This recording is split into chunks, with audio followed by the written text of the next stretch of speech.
पहले तुम ये बताओ रुके, तुमने क्या हालत बना रखी अपने ख्वाबगाह की? क्योंकि हमारा ख्वाब टूट रहा है जलाल। आपको ये बिखरा हुआ होजरा दिखाई दे रहा है, लेकिन हमारा दिल नहीं, जो टूटकर बिखर गया है। खुद को संभालो रुकैया। कैसे संभाले खुद को जलाल, बताइए कैसे संभाले? हमारा सब कुछ लुटने वाला है और आप कहते हैं संभालो अपने आप को। आप शहंशाह है ना, आप तो कुछ भी कर सकते हैं। आपने जोधा बेगम के लिए कानून बनाया, आदम खान ने कहा तो आप खुद को कानून के दायरे में ले आए। लेकिन हमारा क्या जलाल, कहाँ है हम? बताइए हमारा हक कहाँ है, हमारा मुस्तकबिल कहाँ है? रियाय का आने वाला रोशन कल याद है आपको? जोधा बेगम की हुई शिकायत समझ में आती है आपको? आदम खान की सफाई से इत्तेफाक रखते हैं आप, लेकिन हमारा क्या जलाल, बताइए। हम बचपन से आपके साथ रहे हैं, आपके दोस्त बनकर, आपकी बीवी बनकर, आपकी अच्छे बुरे हर वक्त में हमने आपका साथ दिया।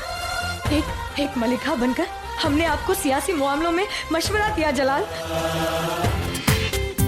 पूरा एपिसोड देखिए ZEE5 पर। ना सब कुछ हो जाने के बाद भी जलाल, आप ठीक कैसे रह सकते हैं? बोलिए कि आप क्या करेंगे जिससे हमें सुकून मिले? हमें अपने आप से दूर करेंगे आप? हाँ,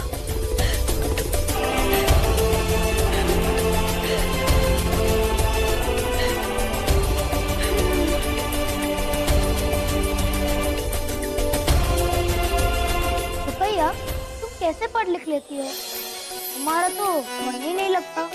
जलाल, पढ़ना लिखना बहुत जरूरी है, वरना जिंदगी में पीछे रह जाते हैं।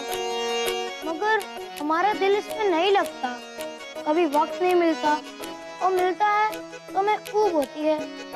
एक होने वाले बादशाह के लिए पढ़ना लिखना बहुत जरूरी है जलाल, वरना सल्तनत कैसे संभालोगे? अच्छा, अगर ऐसा है तो हम कैसे बादशाहत संभालेंगे? हमारे होते हुए फिक्र करने की क्या जरूरत है जलाल, हम हमेशा रहेंगे ना आपके साथ। हम तुमसे मिलकर तुम्हारी कमी पूरी कर देंगे। जब भी कुछ लिखने पढ़ने की महसूस हो तो हमें एक इशारा कर देना, बस इशारे पत्ते ही हम आपके हजूर में पेश हो जाएंगे। पेश होने की जरूरत ही नहीं पड़ेगी, हम अपने सबसे अजीज दोस्त को खुद से दूर जाने ही नहीं देंगे। हम तब भी आपके साथ थे और आज भी हैं। हम तब भी आपके थे और अब भी आपके हैं। ये साथ हमसे नहीं छूटेगा जलाल, नहीं छूटेगा। रुकैया, हमें यकीन है कि तुम हमारे साथ, जानते हैं कि तुम हमें सबसे बेहतर समझती हो, इसलिए उम्मीद करते हैं कि तुम हमें इस बार भी समझोगी। हम जो करने जा रहे हैं शायद उससे तुम्हें ठेस पहुंचे, शायद एक शौहर और एक दोस्त होने के नाते वो जाती हो तुम्हारे साथ, लेकिन एक बादशाह के लिए वो जरूरी है, वो उसका फर्ज है। हम उम्मीद करते हैं कि इन मुश्किल हालातों में भी तुम हमारा साथ दोगी, उस वक्त भी तुम हमें समझोगी। जलाल, हम उम्मीद करते हैं कि कल आप जो भी फैसला लेंगे वो मुगल सल्तनत की आबरू और उसकी तारीख में उसकी शान के मुताबिक होगा।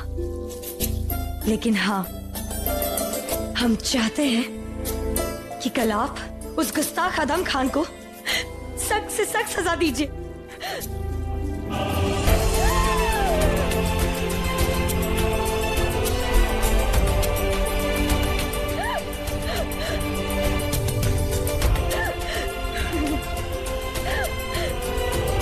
अगर आपको याद हो तो आपने हमारे जन्मदिन के मौके पर हमें एक आम इंसान का पहनने वाला लिबास दिया था। आप चाहती थी हम रियाया के बीच में जाकर उनकी मुश्किलें समझें, तो हम फिर से एक बार भेष बदल कर उनके बीच गए। हमने मालूम किया कि उसके वालिदैन उसका निकाह लालच में आकर जबरदस्ती आदम खान के साथ करा रहे हैं। अब जब सत्य आपके समक्ष आ ही गया है तो आप ये निर्णय क्यों नहीं ले लेते हैं कि विवाह नहीं होगा, और आदम खान के अपराध को सबके सामने सिद्ध क्यों नहीं कर देते हैं? क्योंकि हमने एक और नजारा देखा जोधा बेगम। जब हम बाजार से लौट रहे थे तो हमने देखा कि एक 8-9 साल की बच्ची की डोली उठ रही, और जिसके साथ उसका निकाह जबरदस्ती किया जा रहा है वो उससे उम्र में 5 गुना बड़ा है। तब हमें एहसास हुआ कि बहुत कुछ गलत हो रहा है जोधा बेगम।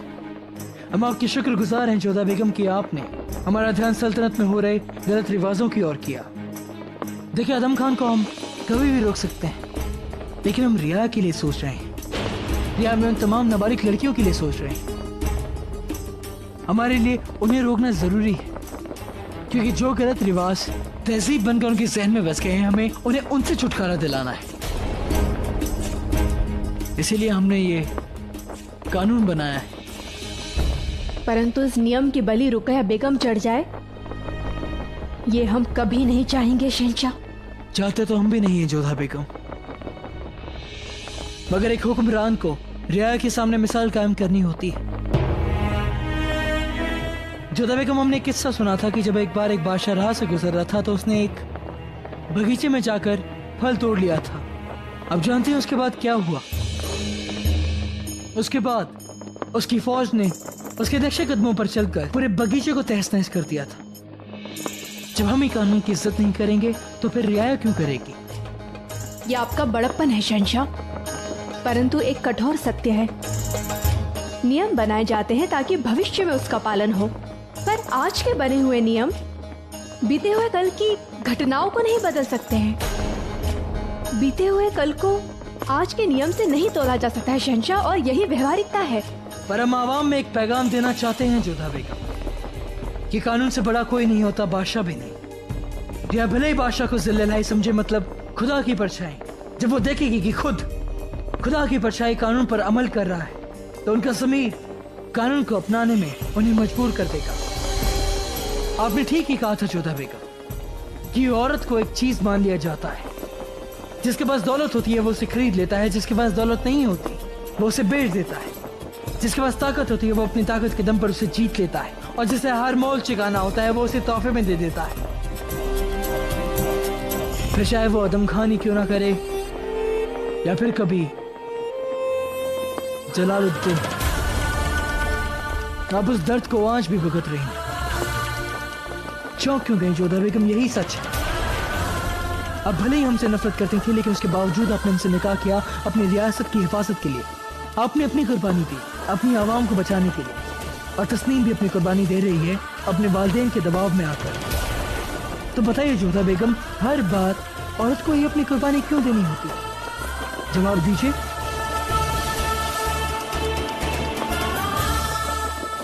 आपके इस प्रश्न का उत्तर हमारे पास नहीं है।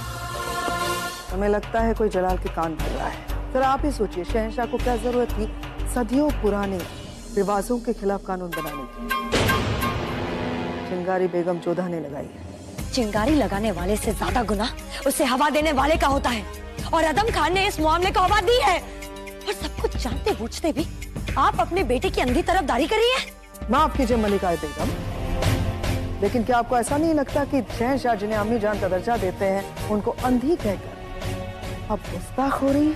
यही तो डूब मरने वाली बात है महम।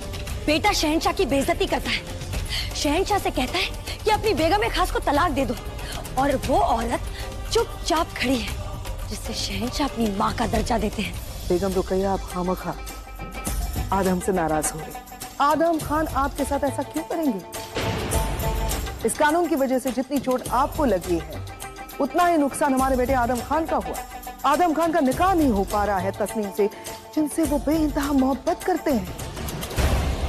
हमारे बेटे आदम का वालिद होने का सपना टूट गया है।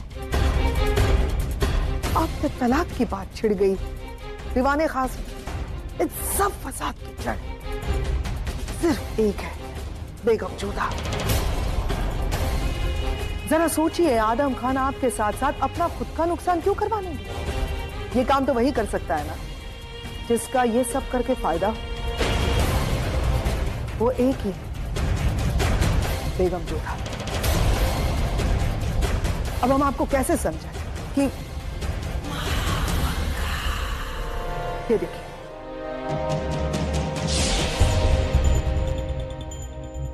ये क्या दिखाना चाहती हैं आप हमें?